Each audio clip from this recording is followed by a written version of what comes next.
Hello friends, welcome to Shri Shri food.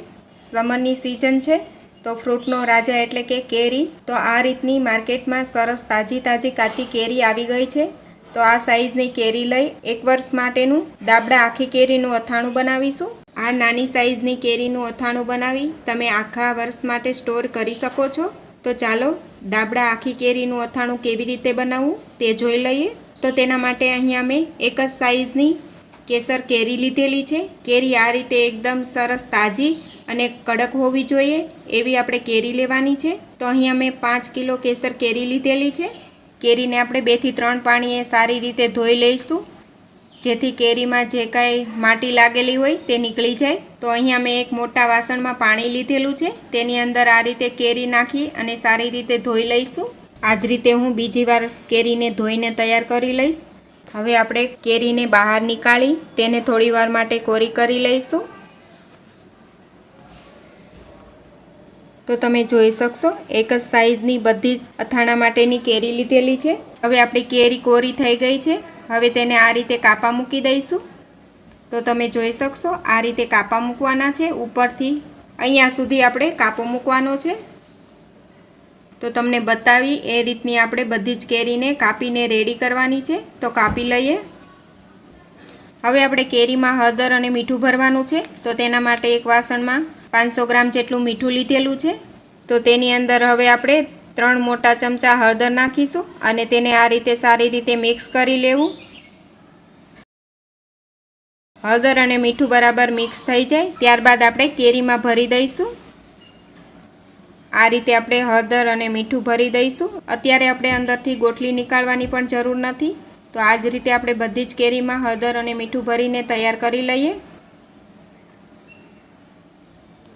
તો હવે તમે જોઈ શકશો આ રીતે મેં હળદર મીઠું ભરીને એક લેયર કરેલું છે કેરીનું. તેના ઉપર હળદર મીઠું નાખીશું. ફરી આપણે બીજું લેયર કરીશું અને ફરી તેના ઉપર હળદર મીઠું આ રીતે નાખી દેવું. ત્યારબાદ આ કેરીને આપણે 2 દિવસ માટે ઢાંકીને આ રીતે રહેવા દેવાની છે અને વચ્ચે વચ્ચે આપણે દિવસમાં 4 થી 5 વાર ઊંચા નીચી કરી હલાવી લેવાની છે, જેથી આપણી કેરીમાં હળદર મીઠું એકદમ સારી રીતે ચડી જાય. હવે આપણે કેરીને આ જ રીતે 2 દિવસ માટે રહેવા દઈશું. હવે આપણે અથાણા માટેનો સંભાર કેવી રીતે બનાવવો તે જોઈ લઈએ. આ સાઈઝનો આપણે વાટકો લેવાનો છે. આ વાટકા આપણે 4 મેથીના લેવાના છે. તો આપણે મેથી લઈ લઈએ.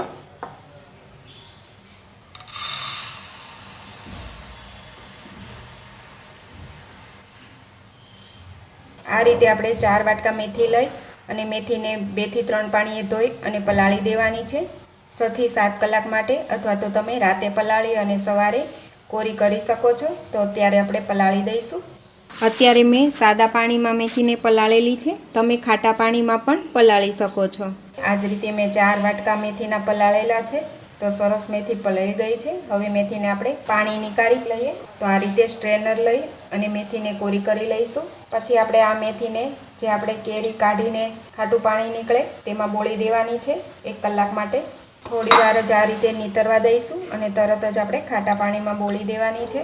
અત્યારે મેં પાણીમાં પલાળેલી છે. તો હવે હું તેને ખાટા પાણીમાં નાખીશ. તો મેથીને મેં 1 કલાક માટે ખાટા પાણીમાં આ રીતે રાખેલી છે. હવે તેને આપણે બહાર નીકાળી લઈશું. આ રીતે ગાળી લઈએ. પાણી અને મેથી અલગ કરી લઈશું. હવે આ મેથીને આપણે થોડી વાર માટે નીતરવા દઈશું. ત્યારબાદ તેને કોટનના કપડામાં કોરી થવા માટે નાખીશું. મેથીને આ રીતે કોટનના કપડામાં એકદમ સારી રીતે છૂટી કરી દેવી, જેથી સારી રીતે કોરી થઈ જાય. તો તમે જોઈ શકશો મેથીને મેં આ રીતે કોરી થવા માટે મૂકી દીધેલી છે. હવે આપણે 2 દિવસ માટે કેરીને બોળી હતી તેને પણ આપણે પાણીથી અલગ કરી લઈએ. તમારી પાસે ખાટું પાણી ન હોય તો તમે મેથી પલાળવા આ જ કેરીનું ખાટું પાણી લઈને તમે પલાળી શકો છો. ત્યારબાદ કેરી નીકાળી શકો છો. હવે આપણે કેરીને પણ આ રીતે થોડી વાર માટે નીતરવા દઈશું. હવે આપણી કેરીમાંથી પાણી સરસ નીતરી ગયું છે. હવે તેમાંથી ગોટલી નીકાળી લઈશું. તો આ રીતે બધી જ કેરીમાંથી આપણે ગોટલી નીકાળીને તૈયાર કરીએ. ટૂથપીક અથવા તો કોઈ પણ સળી હોય તેનાથી આ રીતે ખુલ્લી કરીને કેરીને મૂકી શકો છો. તો તે જલ્દી કોરી થઈ જશે. તો અત્યારે મારી કેરીની ક્વોન્ટિટી ઝાઝી છે, તો મેં તેને આ જ રીતે કોરી થવા માટે મૂકી દીધેલી છે. તો આ કેરીને કોરી થતાં 5 થી 6 કલાક જેવો ટાઈમ લાગે છે. તો કોરી થવા દઈએ. કેરીનો આચાર બનાવવાનો છે, તો તેના માટે આ મેથી સરસ રીતે કોરી થઈ ગઈ છે. તો તમે હાથમાં મેથી લો તો હાથ પર ચોંટવી ન જોઈએ, એ રીતની કોરી કરવાની છે, વધારે કોરી પણ નથી થવા દેવાની. તો હવે મેથીમાં આપણે 1 ચમચી હિંગ નાખીશું. સાથે જ આપણે મરીનો પાવડર નાખીશું 1 ચમચી. તમારે વધારે નાખવો હોય તો તમે 2 ચમચી પણ નાખી શકો છો, અથવા તો તમે આખા મરી પણ લઈ શકો છો. હવે તેમાં આપણે નમક નાખીશું. નમક પણ તમે તમારા ટેસ્ટ મુજબ નાખી શકો છો. તો અહીંયા મેં એક મોટા વાસણમાં તેલ ગરમ થવા માટે મૂકી દીધેલું છે. તેલને આપણે સારી રીતે ગરમ કરીશું. હવે આપણું તેલ ગરમ થઈ ગયું છે. તેને ચેક કરવા માટે જ આપણે રાઈ નાખેલી છે. હવે આપણે તેલને નીચે ઉતારી તેમાં આપણે લવિંગ અને સૂકા લાલ મરચાં નાખીશું. લવિંગને ફૂટવા દઈએ. હવે આપણું આ તેલ સરસ ગરમ છે, તેને આપણે મેથી ઉપર રેડીશું આ રીતે. હવે વાસણને આપણે આ રીતે હલાવીશું, જેથી મેથી સારી રીતે તેલમાં શેકાઈ જાય. હળદર આપણે 2 થી 3 ચમચી નાખીશું અને આ રીતે મિક્સ કરી લઈશું. થોડું તેલ ગરમ હોય ત્યારે હળદર અને લાલ મરચું નાખી દેવું, જેથી આચારનો કલર એકદમ સરસ આવે. હવે લાલ મરચું નાખીશું. લાલ મરચું પણ તમને જે રીતે આચાર તીખો ભાવે એ રીતે તમે નાખી શકો છો. અત્યારે હું અથાણું 5 કિલો કેરીનું બનાવી રહી છું. હવે આપણે ફરી બધું જ મિક્સ કરી લઈશું અને આ આચારને આપણે ઠંડો થવા માટે રાખી દઈશું. ત્યારબાદ આપણે બાકીના મસાલા કરીશું. તો તેને ઠંડો થવા દઈએ. તો હવે તમે જોઈ શકશો કેરીને આપણે આ રીતે કોરી કરીને તૈયાર કરવાની છે. તો આપણી કેરી આચાર ભરવા માટે તૈયાર છે.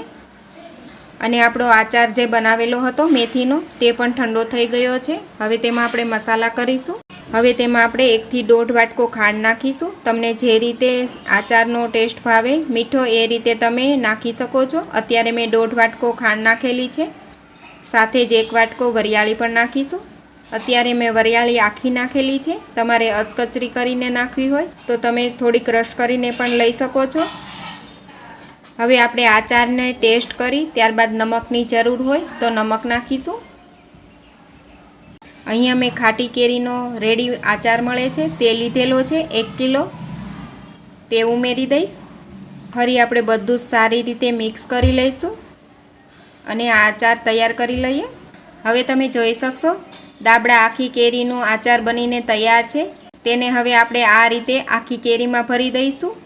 મસાલાને આપણે દબાવી અને કેરીમાં ભરવાનો છે. તો આ તૈયાર થઈ ગઈ છે.